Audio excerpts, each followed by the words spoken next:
Another rainy night in Seattle, Washington, and another win for the number 6 Huskies as they dropped the Arizona State Sun Devils with the final score of 44-18. Welcome on in. Thank you so much for joining us. I'm Troy Lynch alongside Jacob Janower.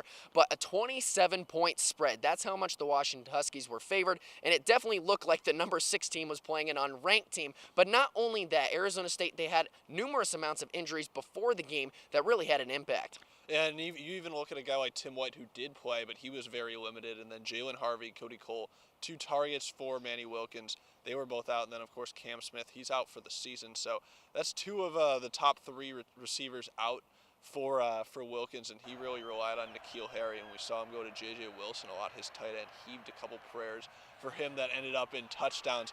But you saw Wilkins was kind of off his game. I mean, Washington's got a great defense, too. So that combination really gave him fits. And you talk about J.J. Wilson's touchdowns, but all of those came late in the game. It was really hard for the Arizona State Sun Devils to pick up the pace both offensively and defensively, especially at the start of the game. Absolutely, and I mean, Washington was really setting the tone. Jake Browning was making the big plays. They had Chico McAllister and Dante Pettis, 2 big-time fast wide receivers, and then, of course, John Ross, another speed demon. Really, ASU's cornerbacks couldn't keep up with them, and Browning was just throwing all over the Sun Devils. And when you talk about the ground game, Arizona State pretty much didn't have any, acquiring only 15 yards at the end of the day. Absolutely, and I mean, they went with the combo of Demario Richard and Kalen Balazs, who have shown signs of being explosive, but really neither of them had a good game.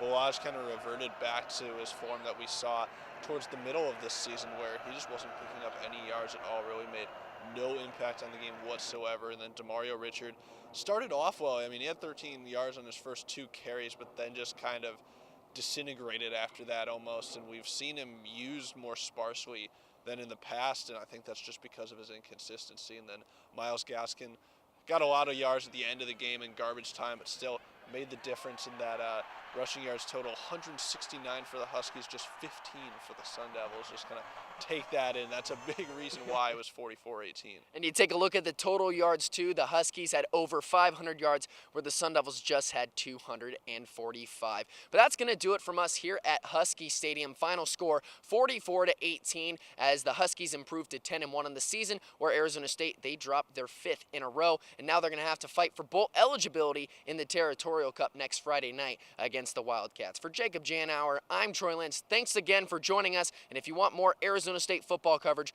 go to CronkiteSports.com.